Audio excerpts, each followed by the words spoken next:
Okay, ito. Yan, ito naman ay legit, mga kaligalan sa Sunstar Davao. Mainstream nila to. Mainstream. PDP Laban warns versus supporting Duterte impeachment. Ha? Yan. So lahat ang boboto sa impeachment, lagot kayo, according to PDP Laban. Okay? Partido Demokratiko Pilipino, Lakas ng Bayan, na dati hawak nila Nene Pimentel. Mga bayan, lumalaban sa karahasan, lumalaban sa violator ng human rights. Pero parang naiba na ang komposisyon ng PDP Laban ngayon. Dahil ang presidente nila ay walang iba, kundi si Baste Duterte. Baste Duterte na kasamang nakatulog. Kasamang natulog. At nakatabi sa isang kama. Diba? At masyadong taimtim ang kanilang pag-uusap tungkol kay Duterte habang sila ay nakahiga sa iisang kama. Okay? Okay, said public officials who vote in favor of impeachment of Vice President Sara Duterte should not expect political refuge within the party. Ito lang makaka-clear, ba? Bakit ba kayo nananakot? Kayong mga politiko kayo. Hinalal kayo ng taong bayan, di ba? Hinalal kayo ng taong bayan. Kayo ba na nananakot ngayon, kaya nyo bang ipakita na itong mga ebidensya, yung mga dokumento na pinroduce, na ipakita na di umano ay may hidden wealth, may unexplained wealth, itong si VP Sara. Kaya nyo ba sagutin ito sa taong bayan na hindi yan totoo? Diba? Yung pagbabanta, yung may kakilala siyang assassin at nag-utos siya ng pagpatay, kaya nyo bang i-debunk na meron siya talagang kakilalang assassin? Diba? No joke yun eh. Ayaw nyo ba, PDP Laban, ayaw nyo ba na ipakita sa buong bayan, sa buong bansa, na si VP Sara ay talagang walang anumang bahid ng kasalanan. Kumaga, santa. Santa siya sa kabaitan. Santa siya sa pagiging maayos na leader. Hindi ba dapat yun yung ginagawa nyo para sa bayan? Kung idolo nyo si VP Sara, ang gawin nyo, ipagtanggol nyo gamit ang ebidensya. Diba? Hindi yung mananakot kayo na kapag bumoto laban kay VP Sara para ma-impeach ito, tatakutin nyo na hindi nyo tutulungan o hindi kayo makakapunta sa partido ng PDP Laban. Diba? So, kahit hindi PDP Laban, lahat ng kaalyado ni dating Pangulo Duterte, yan na yung linyahan. Gumamit pa nga ng relihiyon eh. Ginamit pa yung relihiyon. Na kapag bumoto sa sa impeachment, lagot kayo dito sa relihiyon na to. Tama ba yun? Nangunguna doon sa relihiyon, mga ka-clear. Hindi na ginalang. Sa akin ang relihiyon, mga ka-clear, meron to sariling liderato. Kung totoo man na yun yung balak nila, di ba? Halimbawa man, totoo, na malalagot sila sa relihiyon nito. Bakit hindi yung relihiyon ang magsalita at kailangan pangunahan sila ng itong relihiyon na to, Bakit kailangan sila pangunahan ng isang vlogger? Na isang Duterte, isang DDS na vlogger. Pangunahan yung relihiyon. Parang walang galang. Parang walang galang sa liderato ng relihiyon na to. Kagalang-galang pa naman tong relihiyon na to, mga ka-clear. Tapos in-name drop kayo? Hindi dapat ganun. Huwag kayong pumayag na in-name drop kayo. Lalong-lalo na kung hindi ito galing sa inyo. Diba? Ginagamit kayong kasangkapan. Ginagamit nila kayo. Itong relihiyon to, ginagamit kayo. Diba? Ginagamit kayo at dinadala kayo doon sa mga partido na may mga issues ng korupsyon. Hindi ba taliwas yan sa aral ng Diyos? Kaya ako, nakikisimpatya ako mga ka-clear. Sa relihiyon na ito, na dinadrag sila sa politika. At pinangungunahan pa sila. Hindi pwede ganun. Igalang natin, mga ka-clear, ang relihiyon. Yan, Igalang natin ang relihiyon at ang liderato ng relihiyon. Huwag yung pangunahan. Diba? So ngayon dito, mga ka-clear, makikita nyo ang style. Ang style ng partido na to. Just imagine. May isyong kinakaharap si VP Sara. Nandiyan ang SALN, nandiyan yung hidden wealth, unexplained wealth, di ba? Nandiyan yung pagpatay, nandiyan yung assassin. Pero instead na ipagtanggol ang kanilang poon na si VP Sara, gamit ang legal na pamamaraan, gamit ang ebidensya, hindi sila gagawi sa ebidensya. Gagawi sila sa pananakot. Duterte style pa rin. So itong mga politikong ito, kung nakikinig ang sambayan ng Pilipino, tignan ninyo ang susunod na leader pag naboto ang mga to. Lahat na maaari nilang gawing krimen, kung meron pagtataksil sa bayan, pangungurakot, pagnanakaw ng pondo ng bayan, maaasahan natin at malamang mangyari. Itatago nila yan. Hindi nila yan ibubunyag dahil sa ganitong klaseng mga statement. Na instead na ipaliwanag sa taong bayan, ano ba talaga yung totoo? Naglustay ba? Nagnakaw ba? May assassin ba? Hindi. Hindi sila pupunta sa ebidensya. Lahat ito technicalin at bibigyan ng warning. So makikita nyo mga clear, kapag karamihan na nanalo ay dito sa partidong ito, asahan nyo yung maaakusahan, yung magiging pugante, tignan nyo, itatago. Like, what is happening right now? Diba? Ano ba nangyari kay Senator Robin? Ano sabi niya kay Senator Bato? Huwag kang lilitaw. Diba?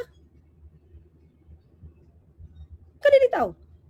So hanggat kayang itago ang mga di umanong krimeng ginawa, itatago nila yan. At nangyari na yan dati, sa panahon ni dating Pangulong Duterte, at mukhang kasama pa ang ombudsman noon.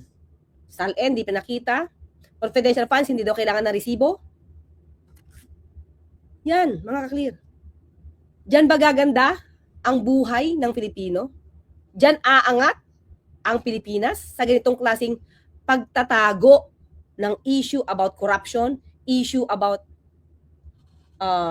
harassment, abuse, diba? Issues on alleged abuses committed by a public servant. At kapag kaalyado, mukhang maitatago. Okay. Ito tayo. Sabi ito, opisyal na pahayag na alin? PDP, Partido Demokratiko Pilipino, Lakas ng Bayan. May kaakibat na pananagutang pampolitika ang bawat kilos ng isang halal na opisyal. Ito ang magiging panindigan ng PDP laban. Ang sino mang opisyal na boboto pabor sa impeachment ni VP Sara Duterte ay hindi maaaring umasa sa pampolitikong kanlungal sa PDP laban. So, kitang-kita nyo mga clear, ayaw nilang mabuksan ang issue. Ayaw nilang ipaalam sa taong bayan ang totoong issue laban kay VP Sara. Nagtatago sila. Tinatago nila ang dapat na mabunyag sana kung mayroon na dapat ibunyag sa mga ginawa ni VP Sara. That's the point. So tama ba na ang ating mga public servant ay ganito ang maging isipan? Tagatago. Lalabas ito. Tagatago ba sila ng krimen? Di umanong ginawa ng kanilang mga kaalyado? Hindi ba yan ang delikado? Senator Amy Marcos, hindi ba ito ang mas nakakatakot kaysa doon sa OMB? Kasi lumalabas sa OMB. Basta Duterte, ay huwag niyo panagutin. Kasi namumulitika lang kayo eh. So dito mga ka-clear, maliwanag na ang gusto nila, huwag mabuksan ang issue. Kapag binuksan nyo yan, lagot kayo. Di namin kayo tutulungan sa eleksyon. So, kita nyo na, it's not for the country, it's for their own personal interest. Basang-basa mga clear. Hindi sila papayagang lumipat sa partido. Hindi sila mabibigyan ng pagkakataon tumakbo sa ilalim ng bandila ng PDP laban. At kung kinakailangan, maghahain at susuporta ang PDP laban na matibay na kandidato laban sa kanila, sa kanilang distrito. Tingnan mo, kapag ngayon, sa mata ng PDP Laban, kapag nabuksan ang issue ng pananagutan ni VP Sara, pag nabuksan at kayo ay sumang-ayon na mabuksan ng taong bayan, mabuksan ang issue na to para makita ng taong bayan, kapag kayo tumakbo sa inyong distrito, bibigyan namin kayo ng kalaban para mahirapan kayo manalo. Mga clear. Bakit ganito na kalalakas ang loob ng mga public servants natin? Parang lumalabas, wala silang pakialam kung ano ang dapat nilang gawin. Wala silang pakialam sa totoong obligasyon. Wala silang pakialam kung ano sinasabi ng Constitution about accountability and transparency. Akala ko ba yung poon niyo si VP Sara, ang advokasya nito ay transparency and accountability? Kahit ito si Senator, Congressman Diviste, ano sabi niya? Transparency, accountability. Di ba? Sino-sino umaten sa Rage dati, nung launching? Barsaga. Di ba? Ay, no, wala. Diviste, Congressman Diviste. Si Respicio. Di ba? At sa mga rally-rally, nandiyan, yung isang araw, ito yata, umaten si Barsaga. You're talking about accountability? You're talking about transparency? Nagbibintang ng nakaw, dito, nakaw doon, nakaw dyan. Tapos dito, sa PDP Laban, ayaw niyong pabuksan kung totoong may nakaw o wala. Hindi ba taliwas? Hindi ba taliwas doon sa mga sinasabi ng mga iba niyong kaalyado? Transparency tayo, accountability tayo, ang daming nagnanakaw. Dito, may isyong pagnanakaw, ayaw niyong pabuksan. Di ba? Hindi ito pananakot, ito ay pananagutang pampolitika. Pananagutang pampolitika, pero yung pananagutan sa taong bayan, ba't wala? Di ba? Bakit pananagutang pampolitika, pero yung tungkulin nyo sa bayan, wala? Wala yung pananagutan sa bayan at pananagutan sa bansa? Ba't wala? Pananagutan sa bayan at pananagutan sa taong bayan. Bakit pananagutan pampolitika lang? So, kino-close nyo yung issue na dapat wag nang pag-usapan, wag ba impeachan. Kahit ano pang nakawin yan, ha? Kung. Kahit ano pang ninakaw niyan, kung. Ha? Di umano, ha? Kahit ano pa, di umano ninakaw yan. Wag nyong buksan. Nasaan na yung accountability and transparency? Hindi pa ito mananakot, di ba? Ano to? So, ano to? Anong klaseng warning ito? So, kapag nasusukol, nako-corner ang poon na hindi makasagot sa mga issue ng paglulustay. Ha? Wala, tatakutin nyo na. Huwag kayo sumama sa amin, ha? Kapag binuksan nyo yung issue na yan. Kasi mga ka-clear, ano lumalabas dito? Sa akin, sa akin, kailangan niya lang itago yung mga issue di umano ng korupsyon ng ni VP Sara. And it should be a no-no. You are all public servants. You are not the servants of the Dutertes. Hindi ang Duterte nagbabayad sa inyo. Hindi ang Duterte nagpapasweldo sa inyo. Taong bayan. Tapos ang loyalty nyo sa Duterte. Di ba? So yun ang yung malabas sa akin, mga kaibigan. Yun yung nakikita ko. Ayaw nilang mapanagot si VP Sara. So dapat i-close. Itapon ang issue ng unexplained wealth. Itapon ang pananakot. Itapon lahat ang issue laban kay VP Sara. At huwag siyang imbestigahan. Huwag siyang intindihin. Hayaan nyo siyang mamayagpag. Hayaan nyo siyang magbakasyon.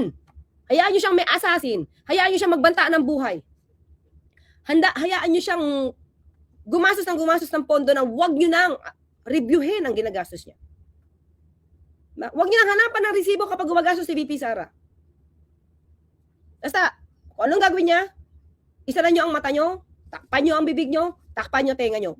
Ganon ang gusto lumalabas ng PDP Laban.